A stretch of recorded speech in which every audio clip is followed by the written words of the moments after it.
आम पृथ्वी रे माने बहुत सारा रूट अच्छी यात्रीवाही विमान रूट अच्छी जोटा कि माने बहुत सारा विमान से बाट दे जीवा आसिया करती किंतु एमिति गोटे रूट अच्छी जोठी कि यात्रीवाही विमान माने उड़ती ना कौन पाई आउ सेटा होची माने दुईटी माने जनबहुल देश भारत और चीन कहीदेली तांको भितर ही से एरियाटा अच्छी ता ना होची हिमालय सेठारे कौनसी भी यात्रीवाही विमान ता ऊपर दे जाती कौन पाई जाती के जानी ता कारणटा आम आज चर्चा करवा ता विषय आम डिटेल्स जाना कौन कौन कारण थाए कौपाई से जगार किंतु जदि से बाट दे जाते विमानटा जाता तो बहुत गुड़े खर्च कमी जाता किंतु कौन एमती कारण अच्छी प्राकृतिक हो कि कौन कारण अच्छी कि से बाट दे कि यात्रीवाही विमान गुड़ाक जाती ना गले बहुत गुड़े कौन कौन लॉस होता है कौन कौन क्षति होता है से विषय आज आम डिटेल्स जाना एबे जानिबा फास्ट कारण उपरे ना फास्ट कारणटा कौन अच्छी ना गोटे पैसेंजर विमान नॉर्मल 30,000 फुट रु 35,000 फुट उच्चतार उड़े तो कौन हिमालय रे थिबा जो नॉर्मल माने माउंट एवरेस्ट हो गला माउंट एवरेस्ट हाइट है केते 29,032 फुट तो एतेटा गैप अच्छी प्रोब्लेम कौन हम तो आराम से इजिली ऊपर दे उड़ी जाई परिबो एबे आछी असली ट्विस्ट ना एयरलाइंस नियम अच्छी जदि कौन सी कारण विमान कैबिन प्रेशर बा आमे ताको ऑक्सीजन प्रेशर भी कहू कमी जाए ताहले विमान को सांगे सांगे 10,000 फुट तलकू आने को पड़े माने जो जातु 10,000 फुट आने पड़े तो एबे देखंतु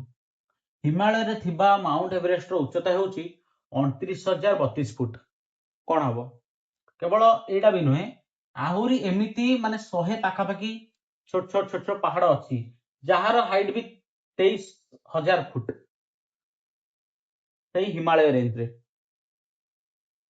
तो यहाँ है फास्ट कारण कौन पाई विमान से जगार उड़ू ना से जगार जाऊ ना यार आउरी भी कारण सेकेंड कारण विषय जानिबा कौन ना जेट स्ट्रीम कौन जानिबा जेट स्ट्रीम होची यह एक विशेष प्रकार पाणीपाग आईटा केवल हिमालय रे ही देखा जाए एवं कौन ना जेट स्ट्रीम माने एटा एते ऊंचा रे होता है माने उच्च जगह होता है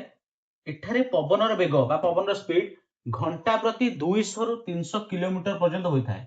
तार जेट स्ट्रीम रो जदि भावंतु जदि 200-300 किलोमीटर स्पीड रे माने घंटा प्रति एते उच्च जगह रे जोठा कि विमान जाउछंती से जगह रे जदि पवनटा विमान सहित माड़ हुए तो ताकू से डंगा भलिया उल्टे दबो माने वैज्ञानिक माने कहती जे जदि एटा बोइंग भलिया जो बड़ विमान यात्रीवाही विमान ता दिरे भी जे माड़ हबो से भी संभाली परिबनी भांगी जीवो ये होची सेकंड कारण एथि भी एते ऊपरे यात्रीवाही विमान जाए नाही कोडी ना हिमालय रे एबे जानिबा थर्ड कारण विषय जोटा कि मुख्य कारण सबुठारु नो नेविगेशन सपोर्ट माने एठी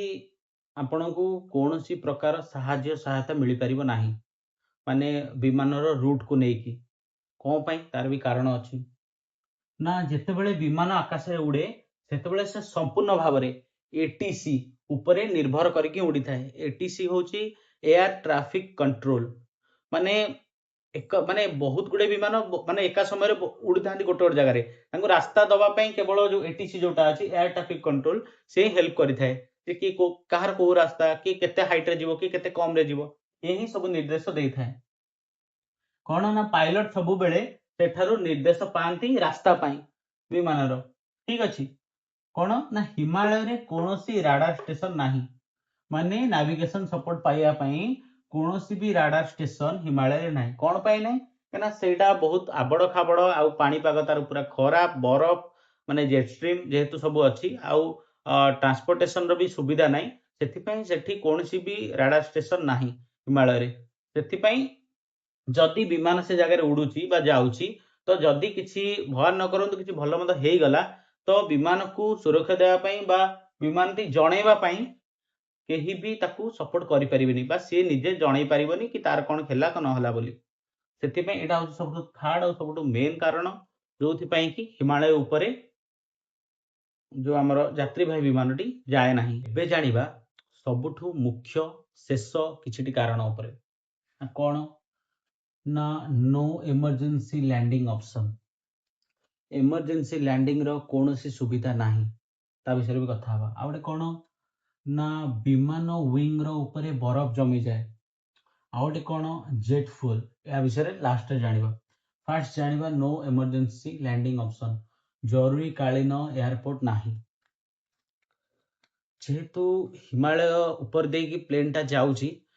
तार आखपाख माने ता चारि पाखरे हजार हजार किलोमीटर माने 500 किलोमीटर रेडियस भितरे कौनसी भी इमरजेंसी लैंडिंग स्टेशन नाही, इमरजेंसी लैंडिंग एयरपोर्ट नाही बा जोटा कि मु कहली स्टार्टिंग रे एटीसी नाही। तो जदि कौनसी लोक को धर कौनसी हार्ट अटैक आसीगला बा कौनसी जरूरीकालीन परिस्थिति पड़ीगला तो तांकू मेडिकल बा एडमिट करा जाई परिबनी बा किछि भी हेई परिबो नाही। एटा सब गोटे मुख्य कारण जोटा कि मु कहली नो इमरजेंसी लैंडिंग ऑप्शन नाही। तापर कौन रहिला ना विमान रो विंग ऊपर बरफ जमी जाए। घंटा घंटा धरी जेहेतु ता ऊपर देकी उड़ी थाए एवं सेठाकार हिमालय ऊपर टेम्परेचर थाए -40 रु -50 डिग्री सेल्सियस। -47 डिग्री सेल्सियस आसला माने जोटा कि मु जेट फ्यूल कहूथली -47 डिग्री सेल्सियस रे एटा जमी आरंभ करे जेट फ्यूल जमिया द्वारा ता इंजिन बंद हो जाए आ ता विंग ऊपर भी बरफ जमी जाए। ये होची तार किछिटी माने मुख्य कारण जोथि पई कि हिमालय ऊपर यात्रीवाही विमान टे उड़े नाही। उड़िले ए असुविधार सम्मुखीन हेबाकू पड़े। माने दुनिया एते डेवलप करी गलानी किंतु एबे भी ए जिंस गुडा को टैकल करिया पई